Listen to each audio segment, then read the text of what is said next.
नमस्कार, स्वागत है आप सभी का स्पेशल रिपोर्ट में। आपके साथ मैं हूं पूर्णिमा मिश्रा। रामायण में संजीवनी बूटी का जिक्र है और उसी संजीवनी बूटी से त्रेता युग में लक्ष्मण को नई जिंदगी मिली थी। 3 दिन पहले जब मोदी लद्दाख की बात कर रहे थे तो उन्होंने भी इसका जिक्र किया था। उन्होंने कहा था कि अभी भी लद्दाख की पहाड़ियों पर संजीवनी बूटी मौजूद है और प्रधानमंत्री मोदी को लगता है कि संजीवनी से लद्दाख की तकदीर भी बदल जाएगी। ऐसे में हमारी टीम उस संजीवनी बूटी की तलाश में निकल पड़ी, जिसकी बात प्रधानमंत्री मोदी ने की थी राष्ट्र के नाम अपने संबोधन में। आप भी देखिए संजीवनी की तलाश में TV9 भारतवर्ष की खोज में नतीजा निकला क्या। लद्दाख में सोलो नाम का एक पौधा पाया जाता है। जानकारों का कहना है कि ये पौधा हाई एल्टीट्यूड पर रहने वाले लोगों के लिए, बर्फीली पहाड़ियों पर तैनात सुरक्षा बलों के लिए ये संजीवनी का काम करता है। कम ऑक्सीजन वाली जगह पर शरीर के इम्यून सिस्टम को संभाले रखने में इसकी बहुत बड़ी भूमिका है। सोचिए, ऐसी अद्भुत चीज दुनिया भर में बिकनी चाहिए कि नहीं बिकनी चाहिए। मौजूदा सियासत के सबसे बड़े सिद्ध साधक जिस बूटी का जिक्र कर रहे हैं वो वही संजीवनी बूटी है। कि क्या कश्मीर से अलग हुए लद्दाख में वो संजीवनी बूटी है? लद्दाख की चोटी पर संजीवनी कैसे और कहां मिलेगी? क्या त्रेता युग वाली संजीवनी की तलाश कलयुग में संभव है? इसी जिज्ञासा को शांत करने के लिए हमने उस रामबाण के प्रमाण को कलयुग में खोजना शुरू किया। TV9 भारतवर्ष की टीम निकल पड़ी उस संजीवनी बूटी और उसके साक्ष्य का पता लगाने लद्दाख की पर्वत श्रृंखलाओं और कंदराओं में। हमारे सामने चुनौतियां पड़ी थी, मगर इरादे भी हिमालय की तरह चट्टानी। क्या वाकई में लद्दाख में ऐसी कोई औषधि है जो पर्वतों पर -20 डिग्री टेम्परेचर में भी लोगों के सर्वाइवल के लिए बहुत आवश्यक है, और इसका इम्यूनिटी पावर में भी इस औषधि का बहुत जबरदस्त इस्तेमाल होता है। और यहाँ तक कि वैज्ञानिक इसे मानते हैं कि कलयुग में संजीवनी तक की संख्या इस लद्दाख में पैदा होने वाली सोलो औषधि को दी गई है। तो ये औषधि क्या है, कहाँ पर पाई जाती है, इसके गुण क्या क्या है, और क्या वाकई लद्दाख में ऐसी कोई औषधि है जिसको संजीवनी की संज्ञा दी जा सकती है? इसी बात को समझने के लिए हम आज लद्दाख के अलग अलग इलाकों में जाएंगे, पहाड़ों पर जाएंगे, लोगों से बातचीत करेंगे और इस औषधि को ढूंढने की पूरी कोशिश करेंगे। संजीवनी बूटी की खोज में निकली हमारी टीम के पास सिर्फ एक तस्वीर थी और कुछ नहीं। इस तस्वीर की बदौलत ही हमें उस बूटी को खोजना था। लिहाजा सबसे पहले लद्दाख के लोगों से इसके बारे में पता करना शुरू किया, खासकर बुजुर्गों से इसके बारे में जानकारी जुटाने की कोशिश की। आपको ये रोड में तो मिलेगा नहीं, इसके लिए पहाड़ों में जाना पड़ेगा। ऊपर नीचे तो पहाड़ों में कोई स्पेसिफिक ऐसी जगह कि यहाँ इस एरिया में या इस इलाके में नुब्रा वैली की जो रास्ते में जो भी पड़ता है, दाएं बाएं में जड़ी बूटियां जो है वो अब वो पेशाने वाला निर्भर करता है ना। कोई वहीं पे मिल भी सकता है, कोई थोड़ा ऊपर नीचे जाकर भी मिल सकता है। बाजार में दुकान चलाने वाले बुजुर्ग से हमें एक बड़ी लीड मिली, मगर सवाल अब भी बाकी था कि ये संजीवनी मिलेगी कहाँ? मिल भी गई तो पहचानेंगे कैसे? ये आपका ये जितना भी इसके बारे में आप जानकारी लोगे वो सारा आमची ही बता सकता है। इतना तो तय हो चुका था कि लद्दाख में संजीवनी मिलने की पूरी संभावना है। बस अब हमें खोजना था उस आमची को, उस वैद्य को जो इस संजीवनी को सत्यापित कर सके, जो इस संजीवनी के बारे में हमें विस्तार से बता सके। लद्दाख की इस फेमस संजीवनी कही जाने वाली सोलो दवाई के बारे में हमें पहला जो क्लू मिला है यहाँ के लोकल लोगों से, वो ये है कि इसके बारे में सबसे बेहतर जानकारी यहाँ के प्राइवेट या सरकारी आयुर्वेद डॉक्टर, जिनको यहाँ की आम बोलचाल की भाषा में आमची कहते हैं, वो बता सकते हैं। और ये पौधा जिसका जिक्र प्रधानमंत्री नरेंद्र मोदी ने देश के संबोधन में कहा था, वो पौधा हमें नुब्रा वैली के आसपास मिल सकता है। लिहाजा हम अब अपनी गाड़ी में सवार होकर चलते हैं और कुछ आयुर्वेदिक और प्राइवेट डॉक्टरों से मिलते हैं, और उसके बाद इस पौधे की तलाश में हम उन पहाड़ों पर भी चलेंगे जहां जहां उम्मीद है कि ये पौधा मिल सकता है। हमारी टीम गली गली घूमने लगी। हमारा पहला मकसद उस आमची तक पहुंचना था जो हमें आगे का रास्ता बताए। लोगों से पूछते, गलियों में भटकते, इधर उधर खोजते खोजते आखिरकार हमें एक आमची क्लिनिक मिल गया। हम आ चुके हैं, एक प्राइवेट आयुर्वेदिक डॉक्टर हैं, और आप यहाँ देखिए आमची क्लिनिक, जिसके बारे में हमें जानकारी मिली थी कि आमची क्लिनिक में ही आपको इस पौधे के बारे में जानकारी मिल सकती है। सबसे नजदीक जो क्लिनिक था वो ये है, और यहाँ अंदर चल के जानने की कोशिश करते हैं कि यहाँ जो वैद्य हैं क्या वो इसके बारे में जानते हैं और क्या ऐसी कोई दवाई वाकई में लद्दाख में पैदा होती। हमारे रिपोर्टर इस आमची क्लिनिक के अंदर दाखिल हुए। अंदर डिब्बों में कतारबंद दवाइयां रखी हुई थी। नीचे एक बुजुर्ग बैठे हुए थे।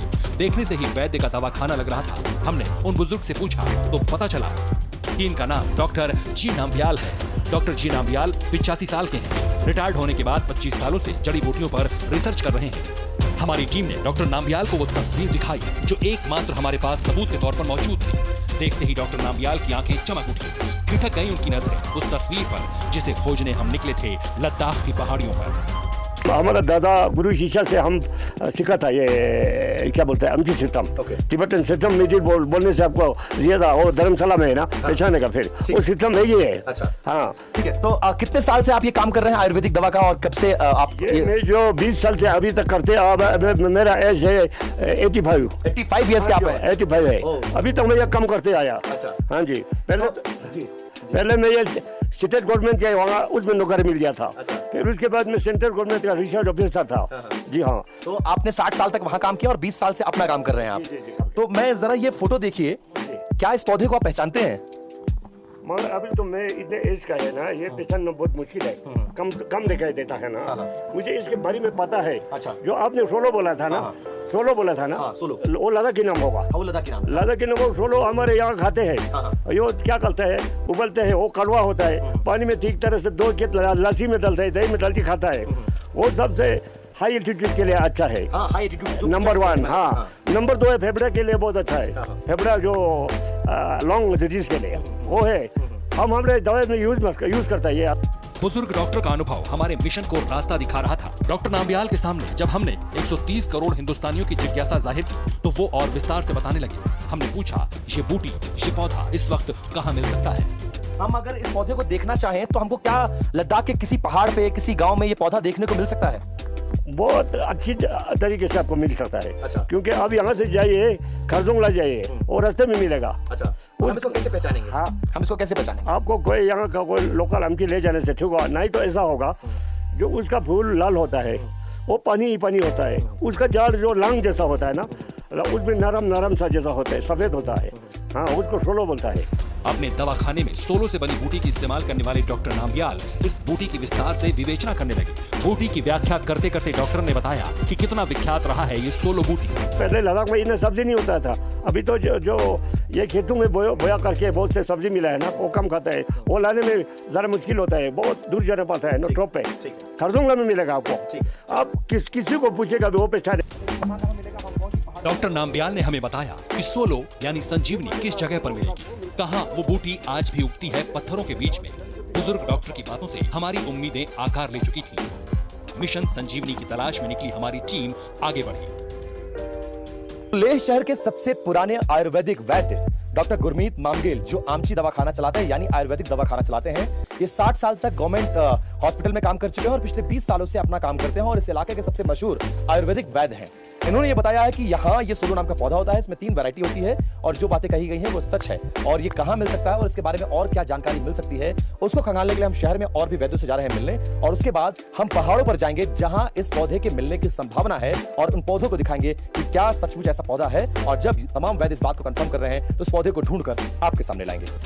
संजीवनी की खोज में पहाड़ियों के लिए निकलने से पहले हमारी टीम कुछ और पुख्ता बातें जानना चाहती थी, लिहाजा कुछ आमची क्लिनिक और कुछ बड़े आयुर्वेदिक मेडिकल कॉलेज की तरफ हम गए। लद्दाख की मशहूर जो आयुर्वेदिक दवा है सोलो के बारे में जानकारी हासिल करते हुए इस वक्त लेह शहर के तिब्बत जो हर्बल मेडिकल हॉस्पिटल है वहां पर आ चुके हैं और यहां भी जाकर लोगों से बातचीत करते हैं और समझने की कोशिश करते हैं कि क्या यहां पर इस दवाई के बारे में किसी को कोई जानकारी है। Ma'am, can I come inside? क्या मैं आ सकता हूं? यहाँ पर विशेषज्ञों से जब हमने सोलो यानी संजीवनी के बारे में बातचीत की तो कई जानकारियां हमें मिली। हमें पता चला कि सोलो से बनी दवाइयां गांव-गांव, शहर-शहर लोगों को निरोग कर रही हैं। अभी तक की तफ्तीश में हमें सोलो के बारे में जानकारी मिली कि ऐसा एक पौधा होता है जिससे दवाइयां बनती हैं और उससे एक दवाई नहीं बल्कि कई दवाइयां बनती हैं। इसी तरह की मीशिंग खान कल्चरल सेंट्रल हॉस्पिटल में मौजूद हैं और हमारे साथ 2 आयुर्वेदिक डॉक्टर्स भी हैं और वो हमें बताई हैं कि सोलो से बनी हुई एक दवा जो पिल्स है, क्योंकि दवाइयां बनती कहीं और फैक्ट्रीज में, यहाँ बनने के बाद हॉस्पिटल में लाया जाता है ताकि लोगों को दिया जा सके। ये सोलो से बनी हुई दवाई है और इस पर यहाँ की स्थानीय भाषा में लिखा भी हुआ है। पहले ये क्या लिखा हुआ है ये जान लेते हैं और किस चीज की दवा है ये। मैम, ऐसा डब्बे पे कुछ लिखा हुआ है, क्या लिखा हुआ है? इसमें सोलो शीतंग लिखा है, वो जो हमारा तिब्बती का ये लैंग्वेज भाषा। इसका यूसेज जो है ज़्यादातर वो जो लंग्स के लिए अच्छा होता है और काफ के लिए अच्छा होता है और जो इम्यूनिटी, लंग्स की इम्यूनिटी, इसके लिए अच्छा होता है। ये सोलो जो पौधा दिखाया जिसका प्रधानमंत्री ने जिक्र किया, ये उसी पौधे से बनी हुई आयुर्वेदिक दवा है? हाँ, वही है। हाँ, वही है। तो चलिए, हमें सोलो से बनी हुई पिल्स तो अभी मिल चुकी हैं, लेकिन अब हम जानते हैं कि ये दवाई कहाँ बनती है और इस दवाई के बारे में लोगों को और क्या जानकारी है और क्या यहाँ के पहाड़ों पे, खासकर लेह और लद्दाख के पहाड़ों पे आज भी ये पौधा मौजूद है, उसकी भी खोज में हम आगे बढ़ते हैं। जैसे जैसे संजीवनी बूटी के बारे में हमें प्रमाण मिलते जा रहे थे, हमारी उत्सुकता बढ़ती जा रही थी। हम पूरी तैयारी के साथ पहाड़ पर चढ़ना चाहते थे। आमची क्लिनिक और वैद्यों को खोजते खोजते बारिश शुरू हो गई। कुछ और लोगों से बातचीत करने के बाद हमारी टीम निकल पड़ी उस पहाड़ी की तरफ जहां संजीवनी बूटी मिलने की संभावना थी। 16 पौधे की तलाश में हमने लेह शहर में बहुत सारे डॉक्टरों से बात की, बहुत सारे लोकल लोगों से बात की, उसकी फोटोग्राफ दिखाया और उसको दिखाने के बाद बहुत सारी जानकारी हमें हासिल हुई। और बहुत सारी जानकारी ऐसी है जो हमें आगे के गांव में हासिल होगी, जिसको ढूंढने के लिए और उस पौधे को देखने के लिए हम लेह से तकरीबन 40 किलोमीटर दूर खरदौला पास गाँव है, वहां जा रहे हैं। हमें बताया गया है कि संभावना है वहां पर हमें वो पौधा मिल सकता है। और देखिए इसी तरह के रास्तों से होते हुए सामने की जो पहाड़ियां दिख रही हैं, इन पहाड़ियों को पार करके इस पहाड़ी के उस पार वो गांव बताया जा रहा है। लगभग 40 किलोमीटर का ये रास्ता है और वहां उस गांव हमें जाना है। वहां के लोगों से मुलाकात करेंगे, बातचीत करेंगे, इस पौधे के फोटो को दिखाएंगे और उसके बाद हम हासिल करेंगे, जानकारी हासिल करने की कोशिश करेंगे कि इस तरह का पौधा क्या अभी भी पहाड़ों पर मौजूद है या फिर इसके लिए अलग सीजन और अलग तरह के वातावरण और मिट्टी की जरूरत होती है। वो तमाम चीजें आगे हमें हासिल होंगी। फिलहाल आपको ले चलते हैं खरदौला पास गाँव की तरफ। TV9 भारतवर्ष की टीम एक बहुत ही बड़ी खोज पर निकली थी। प्रधानमंत्री मोदी के कहे संजीवनी के सबूत देखने निकले थे। उस पहाड़ी के नजदीक पहुंच चुके थे जहां पर संजीवनी होने की बात कही जा रही थी।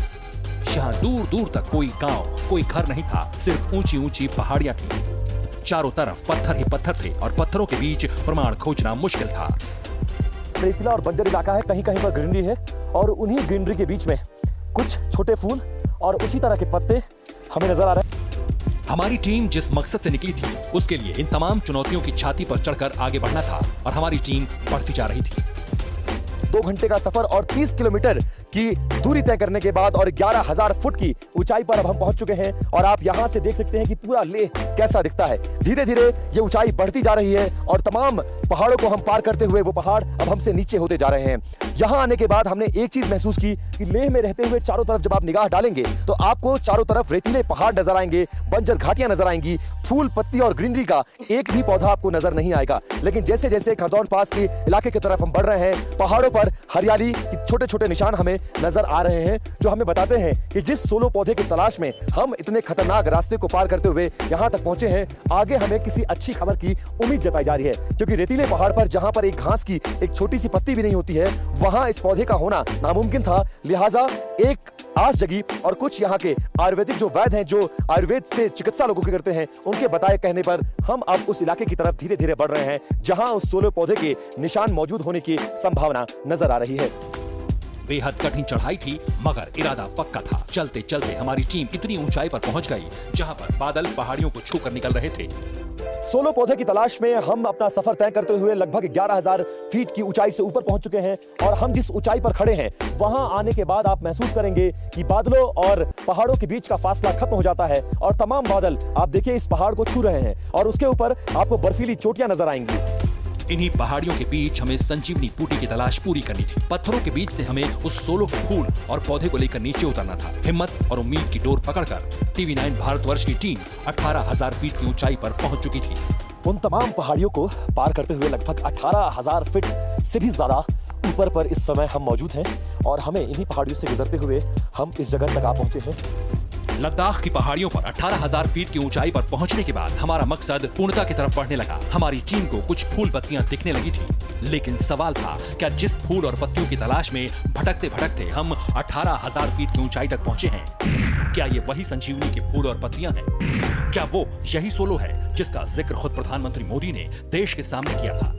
यहाँ मौजूद फूल पत्तियों को हमारी टीम ने उस तस्वीर से मिलाया जिसको लेकर हम पहाड़ियों पर पहुंचे थे। दोनों हूबहू मिल रहे थे।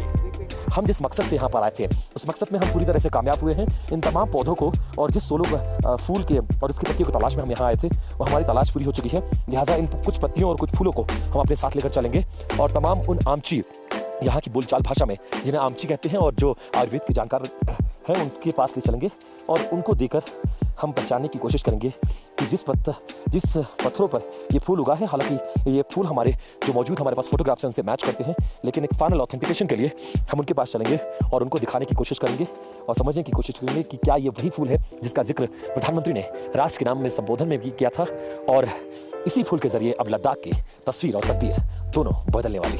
दोनों तस्वीरों को मिलाने के बाद हमारी टीम ने पहाड़ियों के बीच से कुछ संजीवनी के पौधे इकट्ठा किए क्योंकि इसको सत्यापित करना जरूरी था। उन वैद्यों से आमची की प्रामाणिकता जरूरी थी, जो बरसों से इसका इस्तेमाल करते रहे हैं, जिन्हें इस बूटी के बारे में पूरी जानकारी थी। रास्ते में हमें मिलने वाले गांव वालों से भी हम कोशिश करेंगे कि बात करें और इन सैंपल्स को जो यहाँ की बोलचाल की भाषा में आमची कहते हैं उनको दिखाने की कोशिश करेंगे। और ये वही पौधे हैं जिनसे बहुत सारी दवाइयाँ बनती हैं और धीरे धीरे ये जो सड़क आपको दिख रही है, ये सड़क सीधे सियाचिन जाती है। तो सियाचिन में तैनात वो तमाम जवान जो वहाँ रहते हैं और जिन्हें इतने ठंड में इतनी ऊंचाई पर रहने की आदत नहीं है, उनकी सांसों की रक्षा के लिए, उनके इम्यूनिटी पावर के लिए और कई ऐसी बीमारियाँ जिसको ये पौधा अकेले दूर कर सकता है, इस तरह की दवाइयों को बनाने में इसका इस्तेमाल होता है। और ये यहाँ के जो लोकल लोग हैं इन पौधों को चुनकर ले जाते हैं और इन्हीं से वो दवाइयाँ बनती हैं जिनका जिक्र प्रधानमंत्री ने अपने संबोधन में किया था। प्रधानमंत्री मोदी के संजीवनी बूटी का सैंपल इकट्ठा करने के बाद हमारी टीम की उत्सुकता और बढ़ गई। डॉक्टर नाम्बियाल ने यहाँ पर कुछ और जड़ी बूटियों के होने का जिक्र किया था। हमारी टीम कुछ और खोज करने के लिए आगे बढ़ती गई। कुछ और पौधों की तलाश में धीरे धीरे हम ऊपर बढ़ रहे हैं। ऊपर बढ़ने के दौरान सर्दी और भी बढ़ती जा रही है, यहाँ तक कि ठंड इतनी ज्यादा है कि माइक को पकड़ना भी मुश्किल हो रहा है। पीछे झरना बह रहा है, झरने के किनारे ये नमी वाले इलाके हैं जहां हमें कुछ और फूल, पत्ते और पौधे नजर आ रहे हैं।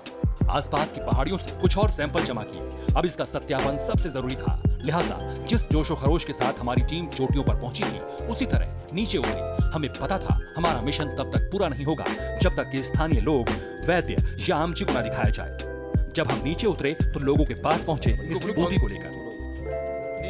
सोलो पौधों की तलाश में हम लेह से लेकर बहुत दूर पहाड़ियों में गए और पहाड़ियों में ढूंढने के बाद हमें वो पौधे मिले और अब हम वापस लेह शहर में आ गए। फिर भी आप पौधे को पहचानते हैं? आप अभी बता रहे थे।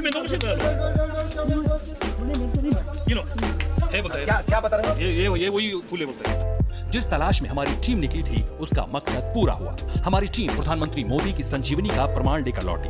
त्रेता युग की संजीवनी बूटी कलयुग में सोलो के नाम से विख्यात है लद्दाख में। इस सोलो के महत्व, इसके फायदे, सब कुछ हमें पता चल चुके थे। प्रधानमंत्री मोदी इसी संजीवनी बूटी यानी सोलो से लद्दाख की कायाकल्प करना चाहते हैं।